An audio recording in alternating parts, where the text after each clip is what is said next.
and our Friday forum, a forum featuring 4 candidates for mayor of Portland. Phil Busse, who is managing editor of the Mercury, City Commissioner Jim Francesconi, small business owner James Posey, and former Chief of Police, Portland Police Tom Potter. Susan Kammerer will be our moderator. I'd like to extend a City Club welcome to the students from Quest School who are here today with their teacher, Dr. Dakin. Thank you to Lindsay Hart and Ellen Weicker for sponsoring these students. Welcome. Welcome also to our regulars from the Lincoln High School Constitution team, and we also thank their sponsors, Stoll Reeves.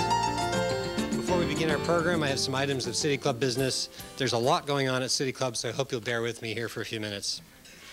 Next Friday, April 23, General Ed Eberhardt takes our podium to share his thoughts about homeland defense in the global war on terrorism. General Eberhardt was selected by the Pentagon to head up NORTHCOM, a recently established unified command of North American forces that provides homeland security against threats like the 9/11 attacks, and is now also extending support into areas traditionally served by local law enforcement. The General is known as a vibrant speaker, ready to answer our questions about NORTHCOM's efforts to strengthen, expand, and better coordinate homeland security, as well as our questions about the implications of that program for our civil liberties. So make your reservations today for the forum by visiting our website at www.pdxcityclub.org. City Club has several other interesting programs coming up next week. On Monday, April 19th, the club's New Leaders Council is co-sponsoring, along with Willamette Week and the Busse Project, a freewheeling debate among our candidates here today, as well as City Council candidates at the Aladdin Theater. It's an event called Candidates Gone Wild. Tickets are just $2. You can buy them here today as you leave. And then speaking of political craziness, next Friday evening, the Oregon Potters Association is hosting a good, clean mudsling between the leading candidates for mayor, not just Tom Potter, and also 2 of the City Council candidates. They will face off across Potter's Wheels at the Oregon's Potters Showcase at the Convention Center from 5 to 6 p.m. Friday, April 23. There will be 250 potters showing and demonstrating at this 22nd annual event. Portland luminaries and the public are invited to try their own hands on the Potter's Wheels. The event is free, and it's expected to draw something like 18,000 people. On April 21st at World Cup Coffee, the New Leaders Council hosts the 2nd installment of Coming to America, which is its 2-part dialogue on refugees and immigrants in Portland. Check your bulletin for complete details on that event. This month, our book group, Citizens Read, is reading Richard Florida's popular title, The Rise of the Creative Class. On April 26th, the group will meet at Zimmerman Community Center to talk about the book with economist Joe Courtwright. So everyone's welcome to join them there. Now, City Club is in the middle of our spring membership drive, so at this point, let's hear from Katie King, who's the chair of our membership program this year.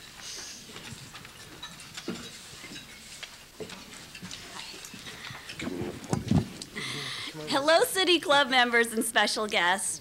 There are many exciting things happening at the City Club this spring that now is the perfect time to share the club with your colleagues, friends, family, or anyone who's interested in issues of public policy and civic involvement. And not only will you have the opportunity to improve your community and meet the people who make things happen, you can win fabulous prizes. New members who join this week, including right here, right now at the Friday Forum, will be entered into a drawing to win a night in Cannon Beach at the Ocean Lodges Hotel. For a chance to win this wonderful prize, simply give your completed form to a City Club staff person. Over the next few months, we'll continue to hold weekly drawings of special rewards for new members. And we've got something very special for current members, too. The person who recruits the highest number of new members over the course of the spring membership drive will be treated to a Friday Forum lunch with a celebrity City Club member. And here's a hint. His first name rhymes with Pearl. There has never been a better time to join the City Club, so please fill out your applications now. Thank you.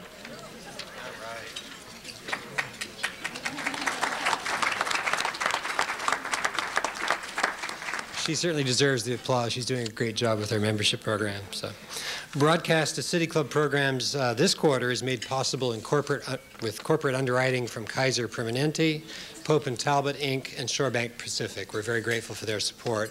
I should also remind you that City Club forums are available on videotape and audio CD for purchase. So on to our program. This year's Portland mayoral elections mark the beginning of the end of an era in city government as Mayor Vera Katz retires from her 12 years as our mayor. This election also offers clear choices among potential leaders and the directions for the city that they represent. City Club recognizes that there are numerous other candidates in this race.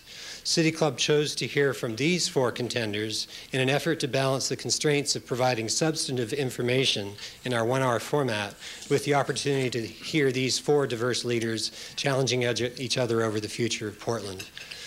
And then according to City Club rules, if we have more than 3 candidates participating, we do not hold a debate, rather we do a candidates forum.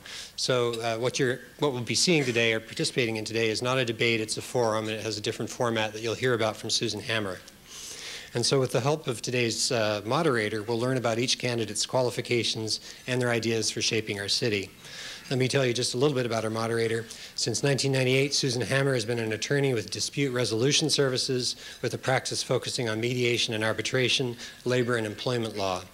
From 1978 to 1998, she was an attorney and then partner at Stoll Reeves, and for a period was chair of the labor and employment law practice group there.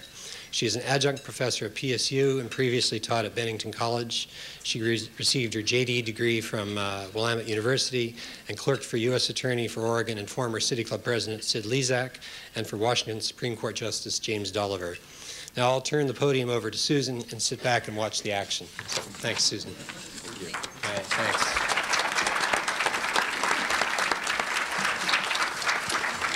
thanks. Good afternoon. This forum will have several segments. First, each candidate will have 90 seconds to introduce himself and tell us why we should elect him mayor. The candidates will go in alphabetical order. Following the introductions, candidates will respond to questions suggested in advance of this meeting by City Club members and finalized by members of the program committee. We will rely on the judgment of our distinguished panel of City Club directors seated here to decide whether or not the questions have indeed been answered by the candidates. If 2 or more of these board members raise their cards indicating that they feel a question has not been answered, I will ask the candidate to reply again in 60 seconds or less, 30 seconds or less, excuse me. Our panel today consists of Carla Kelly, General Counsel for Port of Portland and member of the Program Committee, Corleen Kraft, broker for the Hassan Company and President-elect of the Board of Governors, and Bill Kramer, a member of the Board of Governors and Program Committee. Following the City Club's questions, the candidates will have the opportunity to ask questions of one another. Each candidate will have the opportunity to ask a question of one other candidate of their choosing. Following the rotation of candidate questions, I will pose questions submitted by City Club members in the audience in writing. If you have a question, write it on one of the cards on your table and hold it up for a City Club staff person to collect.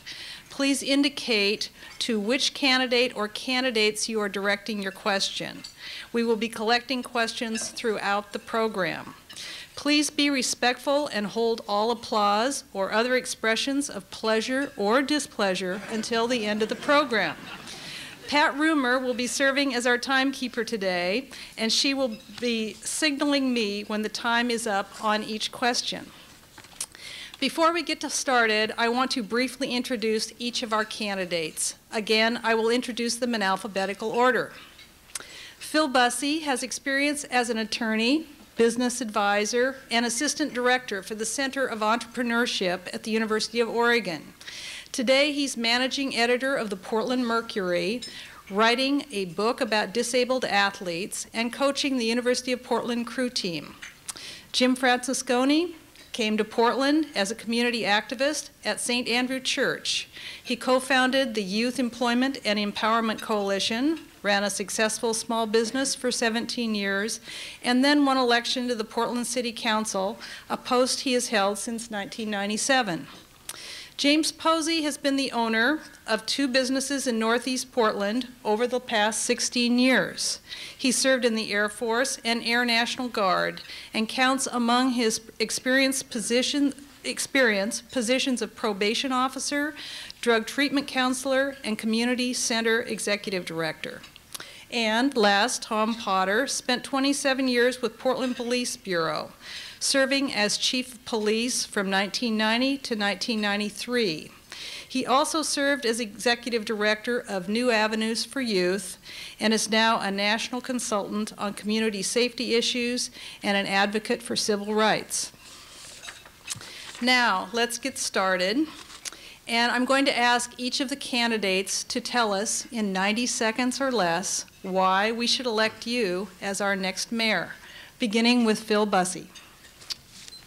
Thank you. Ingenuity, innovation, and accountability. That's what I'm going to bring to City Hall. I want to thank the City Club for the invitation to speak today. Again, my name is Phil Busse, and I'm a former attorney. I worked for 2 years for the juvenile courts in California. And I've continued some of that work up here. I'm on the board of directors for PAIR, which is a wonderful downtown organization that works with street youth. I spent time at the faculty, on the faculty at the University of Oregon School of Business, setting up a business incubator for students there. And I'm proud that 2 of those student-run businesses have now become full-fledged businesses here in Portland. And currently, I'm the managing editor for the Portland Mercury, and for the past 4 years, I've had the chance to watch and report on local politics. And I entered the race, I was disenchanted with what I saw as a disconnect between City Hall and its constituents. But before I go on and gab about my platform, I want to take a quick aside. I started this campaign because I was disenchanted, but an amazing thing has happened on the way to the voting booth. I believe anyone, at some point in their life, everyone should at least try to run for public office. It has been a remarkable experience. The city is doing amazing things, but we can do better. We can have more accountability for the city council. We can have more aggressive environmental cleanup. We can have better training and oversight of the police bureau. I believe that I can bring a new generation of politics to Portland, one that's defined by ideas and ingenuity. Thank you so much. Mr. Francis. We live in a great city.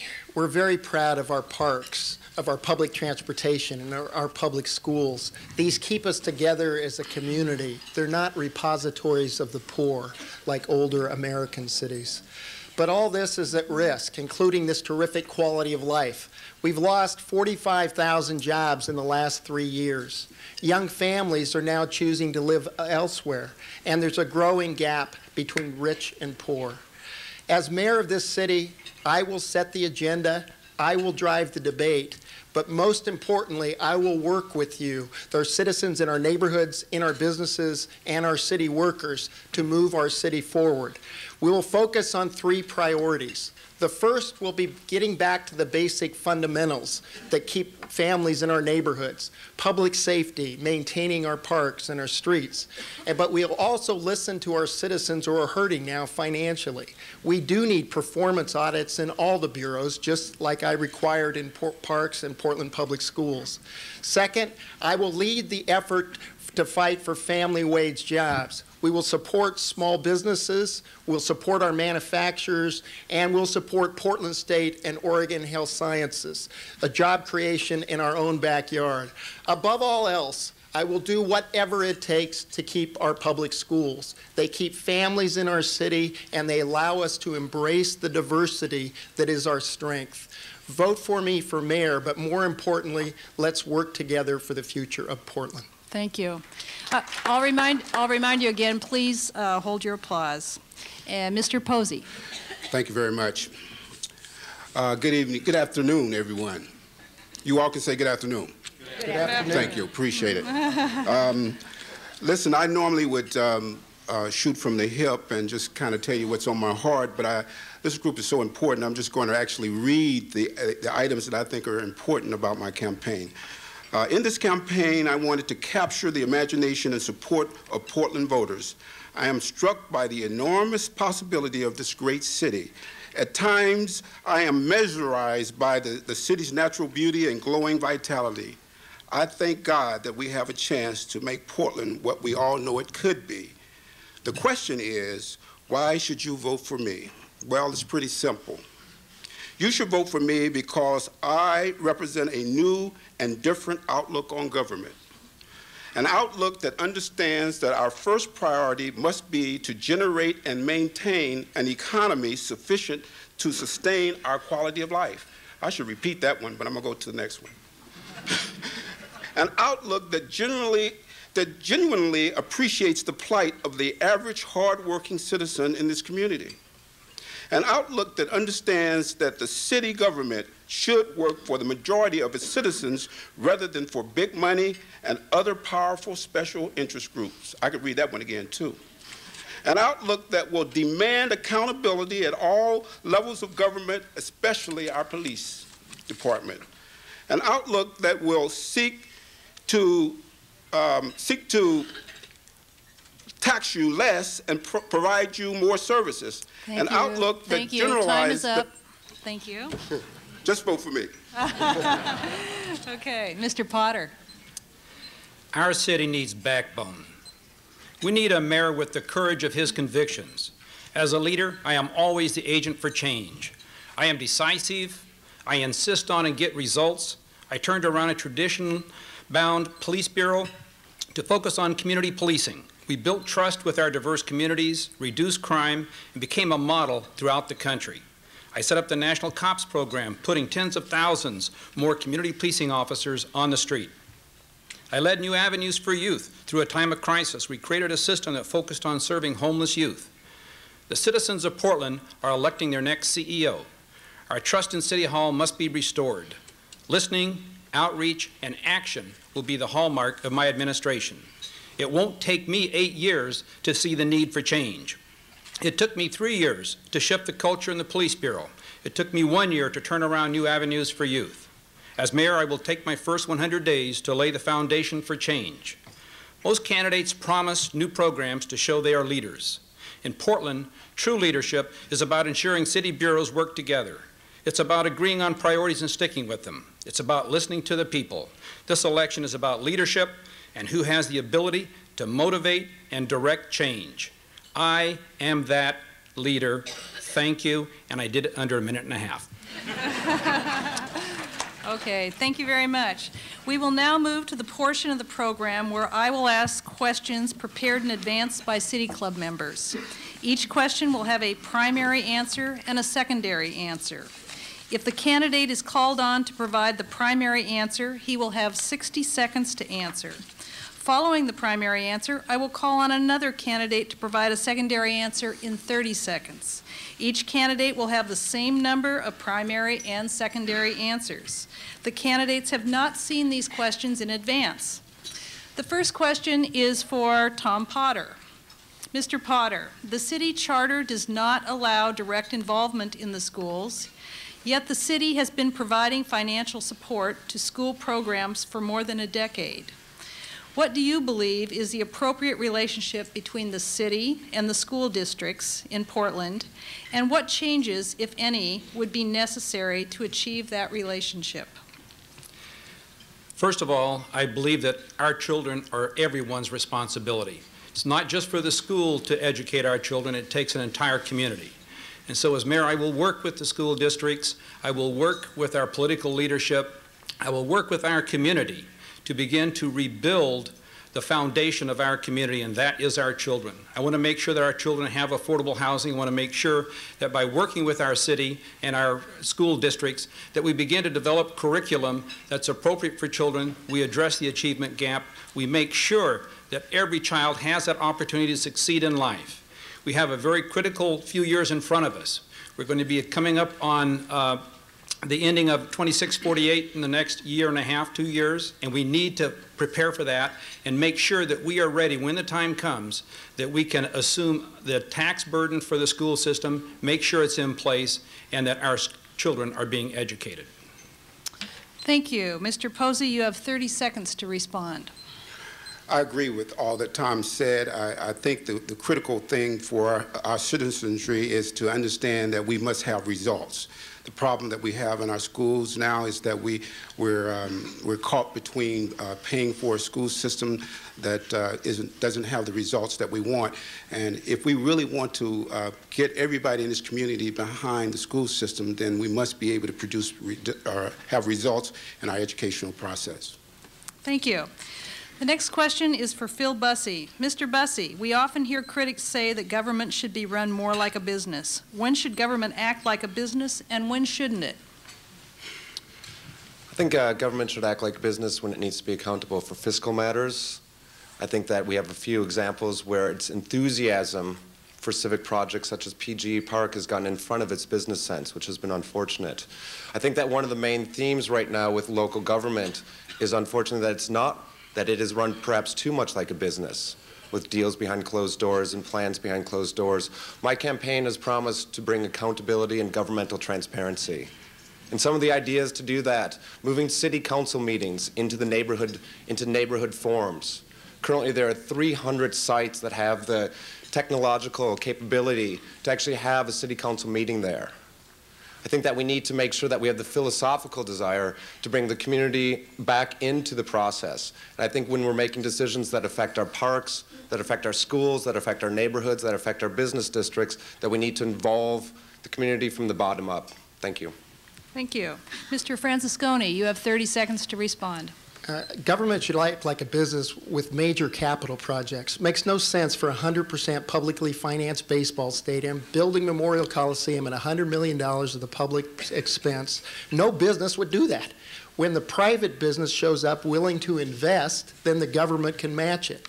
On the public side, though, it should not act as a business when it comes to taking care of people without income. In parks, you have low-income programs, public safety. The critical services should be provided for everybody, regardless of the ability to pay. Thank you. Question number 3 is for Mr. Posey. There has been a lot of conversation about the ownership of Portland General Electric over the last 18 months. Do you favor the city becoming involved in purchasing PGE? If so, how would you go about making it happen? If not, why not? And are you comfortable with the bid made by Texas Pacific Group? Of course not. No, I'm absolutely opposed to the PGE purchase. I think all we have to do is look around the country and see that most of these ventures are failing. We have so many other priorities. The education of our kids, or our businesses are leaving this community. We need to put our money where the priorities will show results, and I'm thankful that most of the people on this podium agree with me. Mr. Busse, you have 30 seconds to respond. Well, this is a tricky question for me because personally I believe in the virtues of publicly held utility companies. They've shown their virtues in Eugene, they've shown their virtues in Seattle, and certainly I supported the ballot measure that was going to take exploratory steps towards looking at those. The problem is that the public mandate came back against potentially the PUD. And I think that the role of the mayor here should be to educate what the virtues for publicly held utilities are. And the role of the mayor should be to educate the public and to try to bring the public around to support a publicly held utility. Thank you. Thank you. The next question is for Mr. Francesconi. Mr. Francesconi, the Central City is enjoying a building boom aided in great measure by the Portland Development Commission and the urban renewal areas that cover the Central City. Other parts of the city, even those in urban renewal areas, enjoy less vigorous growth and even suffer true blight in areas. Should PDC be making a greater effort to spread the wealth outside of the Central City? I think the whole city, and the city, starting with the city councils, that's our responsibility, working with PDC and all the bureaus to spread the wealth. One of the things I'm very proud of is I pushed for the first urban renewal district east of 39th in Lentz, and we're paving streets. There's now building rows, affordable housing. There's an opportunity for a major employer at Freeway Lands to help employ, and that's all because of the resources of PDC. And PDC has, gotten much more responsive to the needs of the neighborhoods. And the mayor and PDC Commission deserve credit for that. The real question is, how do we develop capital infrastructure for neighborhoods outside of PDC districts? We can't make the whole city an urban renewal district. So what we need to do is have more fiscal discipline at the city so we can set aside a capital set aside so that we can build parks and we can maintain roads and we can have main streets without creating urban renewal districts. Thank you. Mr. Posey, would you respond? Well, this is a hot one for me because, you know, over the years, PDC and all these programs have taken federal dollars on the pretense that they're going to serve low-income communities, and they have not. They've actually been just another subsidy for the rich and powerful in the city. And it's unfortunate that that's happened because the very people in those communities are blamed for their lack of ability to get themselves out of poverty, and it's a shame that they've taken federal dollars and misused it. I would probably get rid of PDC based on that alone. Thank you. This question is for Mr. Busse. Mr. Busse, Portland's population growth has resulted in part from an exceptionally high rate of in-migration by college-educated 20 to 34-year-olds, many of whom would identify themselves as members of the creative class. If you were mayor, what would you do to harness their energy to benefit the city and ensure that they become long-term residents? Well, hopefully some of you have had a chance to look at our website, meformayor.com. On there is a platform which is about 100 pages long. I have actually heard some people have read most of it. A few people have actually even read all of it. At the core of our economic plan is what to do with the creative class. Obviously, it's benefited me in the last 4 years. Our newspaper didn't exist 4 years ago. We now have 21 full-time employees, and I believe that we've helped define a certain community. The city has a very important responsibility to help with city support and to help with infrastructure for the creative class. Austin, Texas has benefited greatly for helping its music scene and helping its computer programmers. San Francisco, Minneapolis, Seattle, they've all thrived because of bringing new money and new vitality to the city. As mayor, I think that there's opportunities here for a business incubator for artists. I think there's an opportunity to start bringing back the film production industry. It's 500 full-time employees 5 years ago. It's half that right now. The city should be reaching out and trying to make opportunities for the creative class. Thank you. Mr. Potter, you have 30 seconds to respond. I think this is a wonderful opportunity for the City of Portland to work with this emerging group of people. I think we need to ensure that we get out of their way by reducing our barriers and streamlining our permitting process and allowing them to succeed and providing small grants to each of them so that they can develop their programs, so that they can begin to emerge as leaders in our community. I think we have a wonderful opportunity here and we shouldn't pass it up. Thank you. This question is for Mr. Posey. Mr. Posey, there is a lot of discussion about whether Portland's business income tax is too high and whether it serves as a disincentive for Portland businesses. What is your position on the current level of our business income tax? And if you believe it is too high, what would you do to replace the revenue lost by lowering it? Well, I do believe it's too high, and I believe it's too high because there are so many other facets in business that also contributes to the high cost of doing business in this community. I really do think that the average business person doesn't mind paying taxes if, in fact, they're making money. If you're making money, you can pay your taxes. The problem is a lot of businesses in this community are not making money. We're not getting the kind of attention we need to have as business people. People don't understand that we're the heart and soul of this community, and so if we have the ability to generate income, then we wouldn't have a problem paying taxes, and I don't think it would be an issue at all. Okay, we have question cards up. You have 30 seconds to amend your answer. Okay, would you repeat that again? Sure. There's a lot of discussion about whether Portland's business income tax is too high and whether it serves as a disincentive for Portland businesses. What is your position on the current level of our business income tax? And if you believe it is too high, what would you do to replace the revenue lost by lowering it? Okay. Well, I think, again, you have to you have to figure out ways in which you can generate more business. And this is, for me, it's a volume issue. The more business you generate, the volume of taxes can be incurred by a business owner. So in that case, that would be my answer.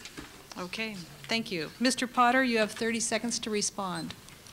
I think we need to look at all the taxes that we accrue here in Portland. Ever since Measure 5, there's been a Band-Aid approach to taxation in Portland, and I think that we need to put them out on the table, discuss them with the community, and determine what is an appropriate level of taxation that is fair, equitable, and sustainable over a long period of time. Thank you. There are many, this question is for Mr. Francesconi. There are many arts organizations and artists in Portland that are struggling to survive due to less government funding and to the prolonged recession in our area. What do you believe the city's role is in supporting the arts in our community? Well, the first role is helping to create with the private sector more jobs, including more corporate headquarters to support the arts. Philanthropy is down so dramatically, and the government can't not replace by itself all that lost philanthropy. The second is on the facilities side, as was demonstrated with the Performing Arts Center, which we get a guarantee of getting the building back if the loans aren't paid off. And then a third area is also to support the arts in terms of boards and commissions and those kinds of things. We're continuing to support RAC, and we did not take a disproportionate cut out of that. So I do believe that we also have an obligation not just to support the big institutions, but also the smaller institutions. The big institutions help bring a workforce to our city that is very important, but we have so much talent in the smaller organizations that deserve grants from RAC. Thank you. Mr. Busse, you have 30 seconds to respond. Well, many of my friends are these struggling artists themselves, and I think one of the issues that is overlooked, unfortunately, too often with struggling artists is affordable housing. Artists really need to have affordable housing to be able to stay in the city, to be able to keep their eyes on their dreams that they have. I think the city really needs to take a step forward and look at reinvesting in the affordable housing initiative. Thank you. The next question is for Mr. Potter. Mr. Potter, the dearth of affordable housing is a chronic issue in Portland.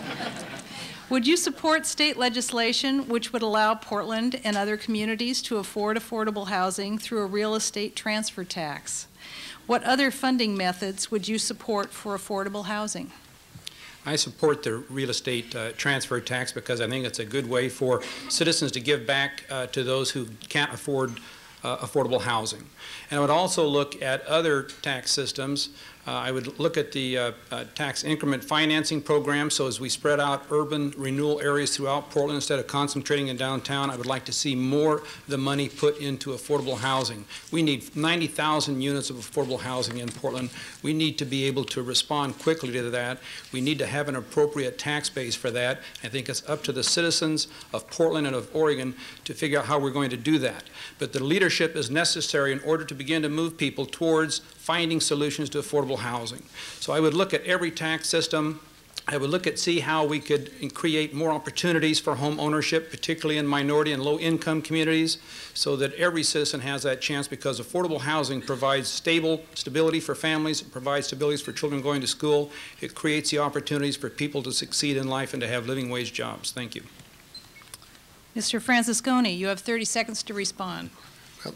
We do need more money, especially at 0 to 30%, the very poor. So the first step is to support Commissioner Stan's efforts to get a real estate transfer tax at the state level. But we can't just rely on it, because I think, frankly, it's very doubtful. The second is a regional approach, including a regional housing investment fund. The third approach is a targeted look at a narrow, very narrow, special option fund for the very elderly or persons with disability. Thank you. This question is for Mr. Busse.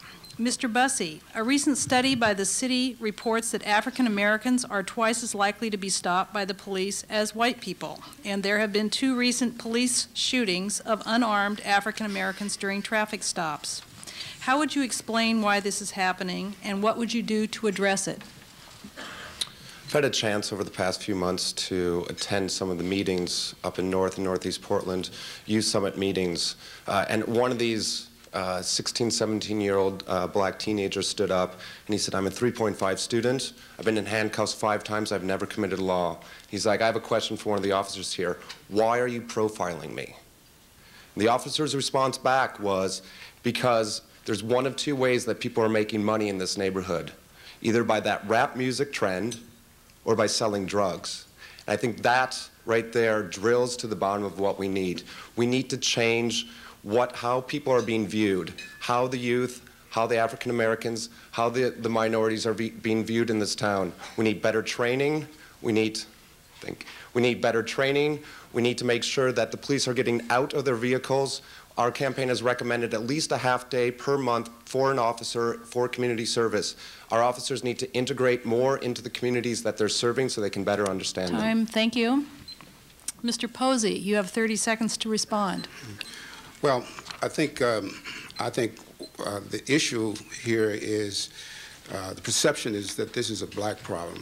I guarantee you, if this was happening in the West Hills or any other prominent areas of the city, we wouldn't have a difficult time figuring this out. You know, we need to change the complete culture of this police department. We have to demand that they respect every citizen and that every life is precious. I mean, that's non-negotiable, and we've lived with that too long, and the bottom line is we should have 0 tolerance for anybody that gets killed unintentionally. Time, thank you very much. Intentionally by police. The next question is for Mr. Francesconi. Mr. Francesconi, Portland citizens are about to see their sewer and water bills increase significantly due to the Big Dig. The city will also incur significant expenses to cover its portion of the cost of the Willamette Harbor cleanup. Do you think Portland taxpayers understand what's coming and why? And how will you deal with this if it's under your administration? You know, you've asked thanks, and that's an important question. It's the one question that I don't have a very good answer for, because these are rising rapidly. And we do need to clean up the river, and citizens understand that, and they're willing to invest in that and pay for it. But I'm very concerned about the liability on the Portland Harbor. So how we work with the port and the tribes in a cooperative effort under the leadership of Commissioner Salzman to try to make investments now that mitigate the damage that we're going to have to pay later. We also, frankly, need more help from the federal government, whose priorities are not right. And we need some investments again in basic infrastructure, because our citizens can't afford this, neither can our businesses. But also we have to be careful about making investments. I do not believe any longer that unless that citizens task force comes back with something I don't expect, that we can cover the reservoirs.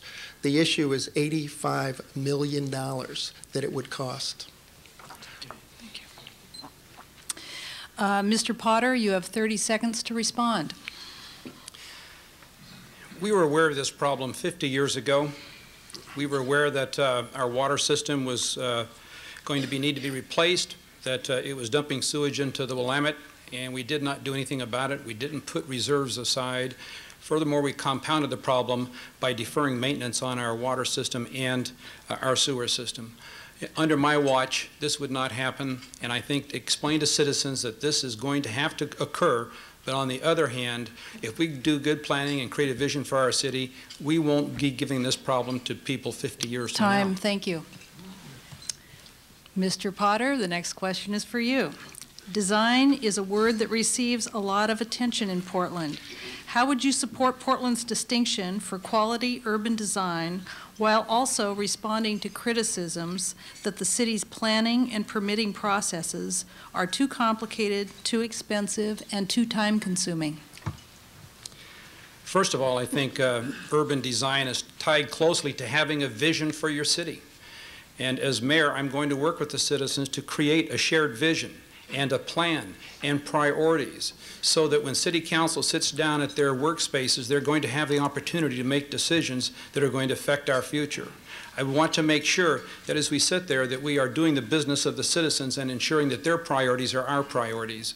And I want to stress the fact that as we move forward, that all areas of our life, the urban design, the transportation issues, land use, all of those have to be place together, plan for together, and ensure that as we move down the road that we're going to find solutions that are going to meet our needs now and into the future.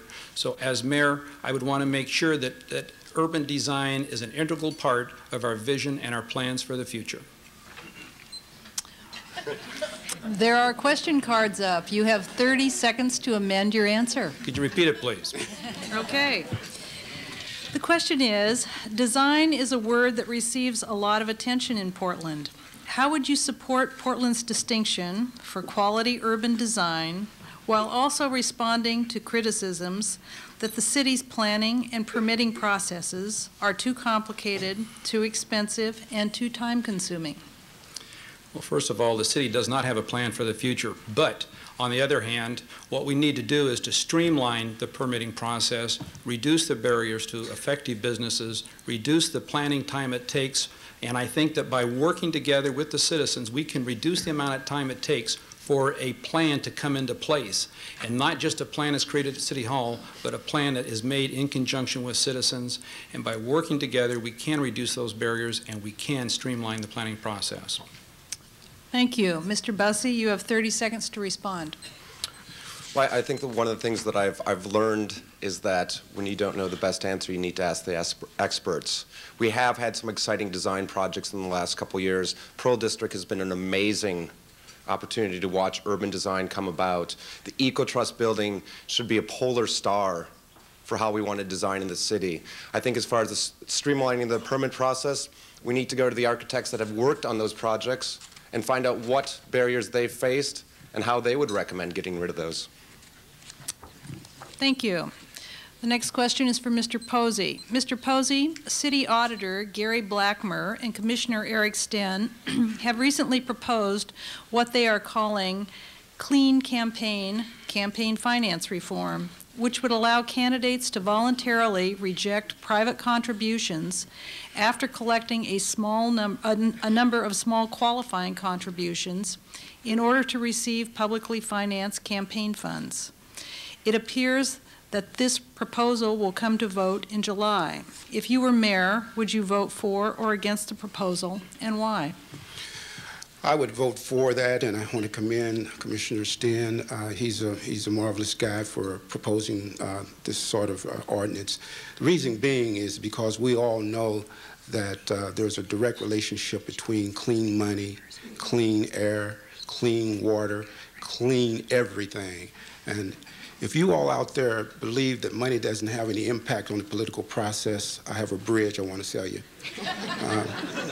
The real deal is, regardless of whether it does or not, we shouldn't even have the appearance of this city being compromised by money.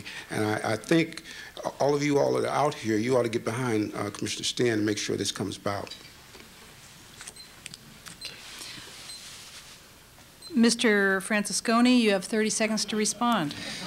We need campaign finance reform at 3 levels, at the local level, and I will support the proposal. I hope it includes instantaneous disclosure of contributions, which I added, but I have to know how much it's going to cost first before I can tell you for sure. There's estimates as high as $4.5 million, and paying that kind of money out of parks, police, and fire to fund politicians is a problem. But we also need strict limits at the state level, which means we need to amend the Constitution, and we need federal regulation making the airways cheaper for all the candidates. Thank you very much. May I have a quick 15 seconds?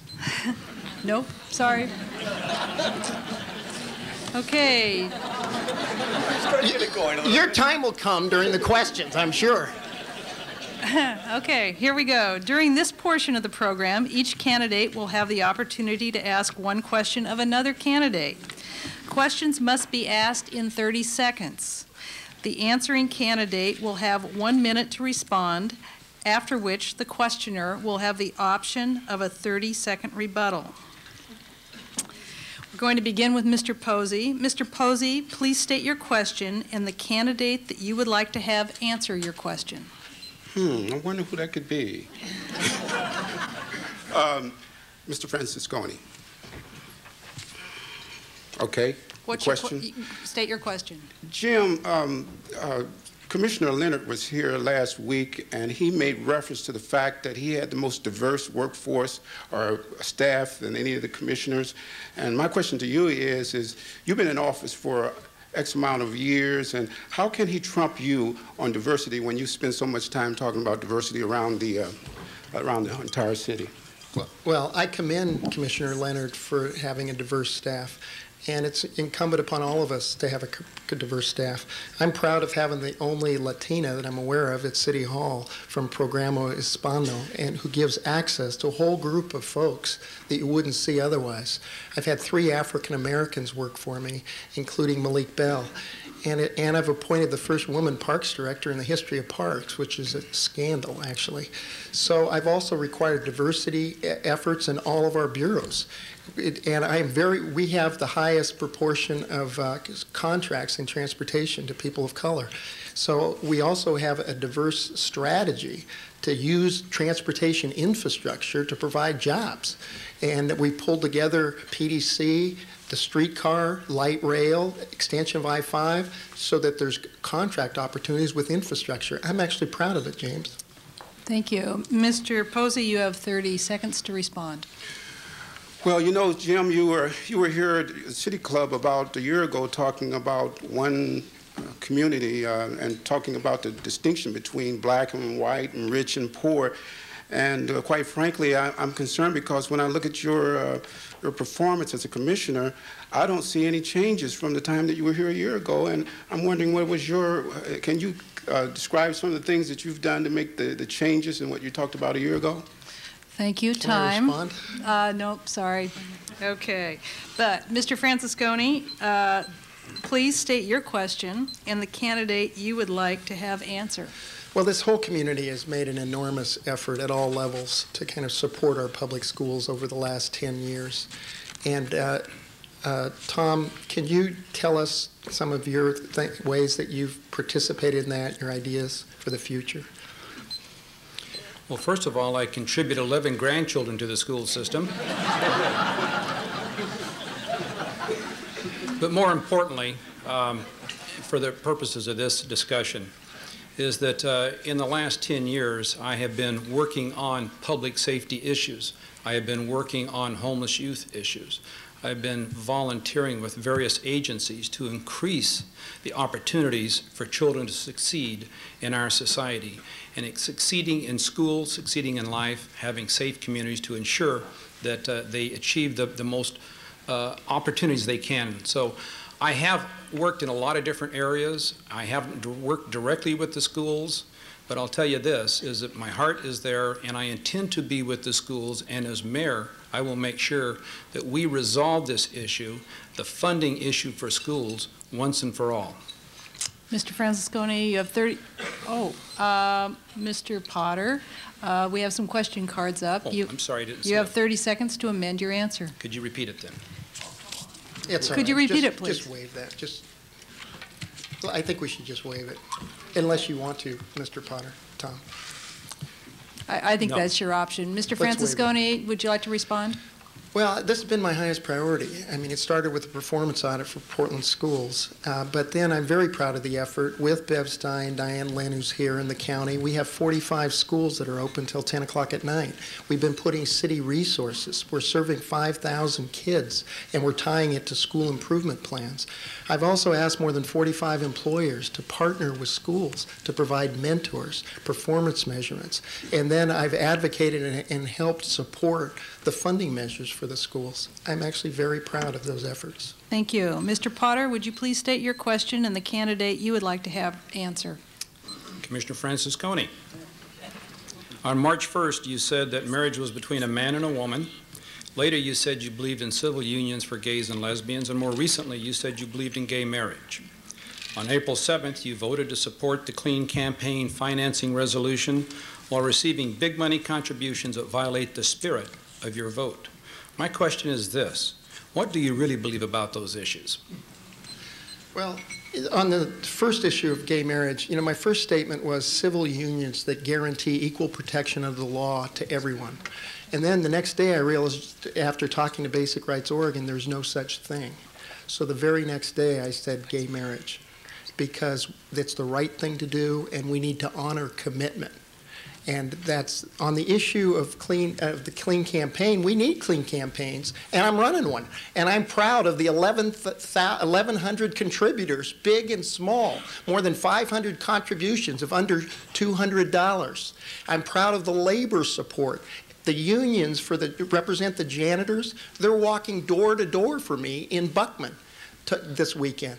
So I'm proud of the 100 house parties that I've had and the diversity of support. People are responding to the message that you've heard here today, that it's the same everywhere.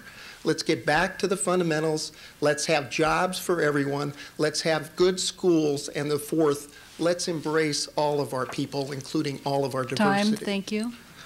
Mr. Potter, you have 30 seconds to respond. Yes, just one minor clarification. On March 1st, Commissioner Francesconi did tell the students at Franklin High School that he believed that marriage was between a man and a woman, so there was a change, significant change. And as to the campaign financing and running a clean campaign, it's very interesting that his campaign manager was caught asking people to file complaints against my campaign. That doesn't sound very clean, and the comments made in the paper the other day didn't sound very nice. Mr. Busse, would you please state your question and the candidate you would like to have answer? Jim, I see you're bracing yourself, but this is actually going to go for Tom. I'm disappointed. I'm just getting warmed up here. I do have a quick footnote that I want to add about the clean campaign, and on this weekend, my campaign will start instantaneous reporting, and I would urge the other campaigns to follow our suit. It'll be linked to our website. But this question is about parks. We have 130,000 dogs in this town. That's a lot of voting power. Why are we not hearing more about dogs? And Tom, do you feel like the current off-leash laws are sufficient? Well, first of all, the current off-leash laws, many of them in the parks were not done in conjunction with the neighborhood, so the neighborhoods didn't have a lot of say into how the off-leash laws, when and where they would be set up. They were not involved in all of those activities. So I think that we need to, first of all, make sure that when we do incorporate these laws, and such as the off-leash laws, into our city programs, that we do so in conjunction with the communities and the neighborhoods that are going to be affected by them. So I support off-leash areas, and I think that that's an important facet of our lives. But I'll tell you this, is that we have to make sure that they are not near our schools. We have to make sure that people do clean them up after themselves. And I assume that some of the folks who support this will also be the volunteers to go out and enforce this, because it's going to require some enforcement, and I don't think it should be the responsibility of the police, but it should be the responsibility of the community to enforce and to require enforcement themselves. So I support it, but I would like to see it. Time, thank you. Mr. Busse, you have 30 seconds. Tom, that was a good answer, and I'm going to take it just a little bit further, and I think that we should be pushing for stewardship programs like Seattle has. Our parks are very diverse and very different. Wallace Park here in Northwest has school kids, it has basketball. Mount Tabor, on the other hand, has dogs and bikers. I do agree that the neighborhood associations, that all the park users should be joining together to hammer out stewardship plans that are diverse and different for each park. Thank you.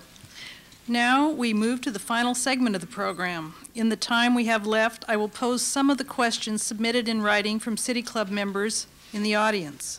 Candidates will have 45 seconds to respond to the questions specifically posed to them. And if questions are for more than one candidate, each candidate will have 30 seconds to answer. The first question is for Mr. Francesconi. Oh, all right. This is for everyone, so you each have 30 seconds, but we'll start with Mr. Francesconi. If you were to teach a 1-hour class to high school students on how to be an effective mayor, what would you tell them? 30 seconds. No, it's good. To get experience in the neighborhoods, get experience in the private sector, get experience with a variety of groups before doing it. You know, the issue is how do you move together as a community, and one path, it's too easy to not view the broader perspective. So that's the main thing. It's to have a variety of experiences and then a clear idea of what you want to accomplish. Thank you. Mr. Posey. I would teach them about civics. I would try to instruct them that education is not about a job or a Mercedes-Benz or a Lexus. It's about creating community. It's about valuing our community and making this community the best it can be. And that would be my course that I would give all the students. Mr. Potter. I would tell them that the job of the mayor and the city is to protect everyone and to ensure that everyone has free access, equal access to educational opportunities, to create a life for themselves, to enjoy the fruits of their labor. And as a mayor, they're going to have a thick skin, and they're also going to be in a place where they will have to make difficult decisions, and that's where courage comes in, that's where character comes in, that's where integrity comes in. Thank you. And Mr. Busse. Well, first, I would encourage and congratulate them for wanting to be civically involved. Next, I would teach them that there's many means to many different ends, and that the means do matter, and that the ends do depend on what path you take to get there. I'd also very much encourage them to have creativity and to brainstorm, and that those are two of the most important virtues for a leader. Thank you. The next question is for each of the panelists. We'll begin with Mr. Potter. What is your position on the Portland Development Commission's plan to permit a Home Depot on the Central East Side? I oppose that. I oppose that because I think that we should be looking for local businesses to be put into those kinds of facilities and not national chain big box stores. I support the efforts to locate those in the suburbs, but not in the city of Portland. I believe we have an opportunity to create a more effective small business climate in Portland by ensuring that we support them, that we buy local, that we also ensure that local companies have opportunities to excel here in the local area. Thank you. Mr. Busse. That plan, I think, is a slap in the face of small business owners in this town. I think it's a slap in the face of the Rebuild Center, of Hippo Hardware, of all the companies that really try to make this a diverse and interesting city. We're a city that's made up of many different and small business owners, and that mosaic is what makes this city exciting. Mr. Francesconi. For once, we agree. I'm concerned especially about the small businesses. There are a lot of terrific small businesses in this city that really support the neighborhoods. And just this proposal, somebody says that there's some research where these don't hurt small businesses. They actually attract people nearby. I don't believe it. I haven't read it, but I don't believe it. That's the reason it didn't make any sense to do it in Memorial Coliseum. It's the same reason. Plus, we have transportation infrastructure that is so important to our other freight mobility businesses in the Central East Side, which produce a lot of jobs that our folks need. So that's my response. Thank you. Mr. Posey?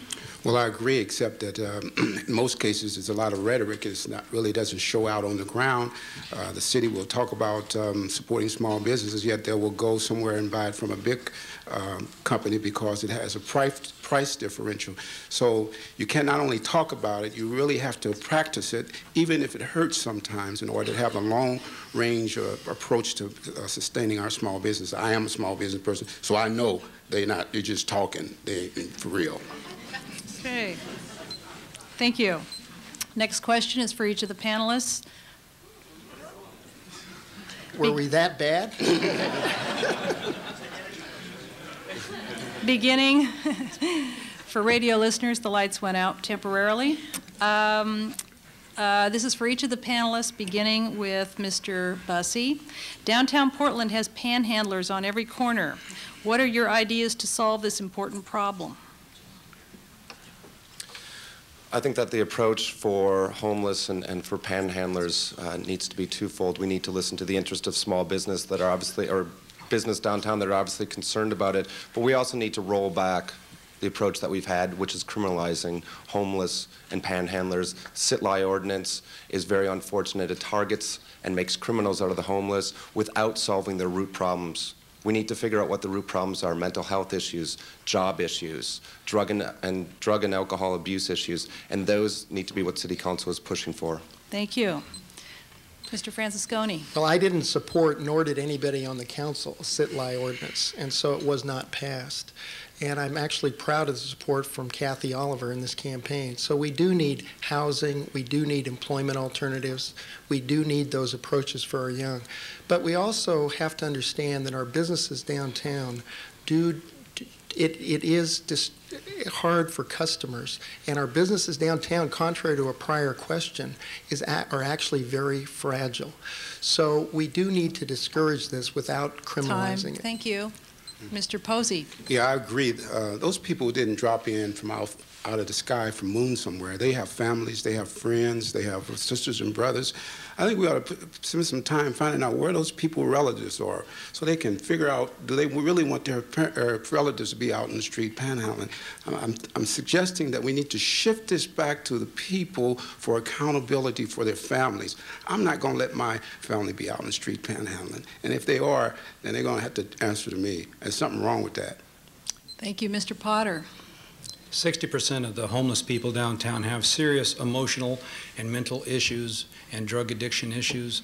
I think that, first of all, we need to stabilize their lives, and that means finding them affordable housing. I think we also need to work with all the experimental programs we have, such as Dignity Village, where they do take people off the street, help them find work, and get them back out and become productive members of our community.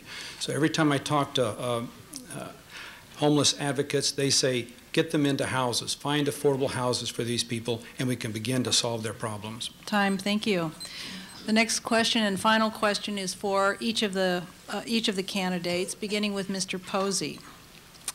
What are the top 3 things you would accomplish in your first year as mayor to improve the city's business development effort?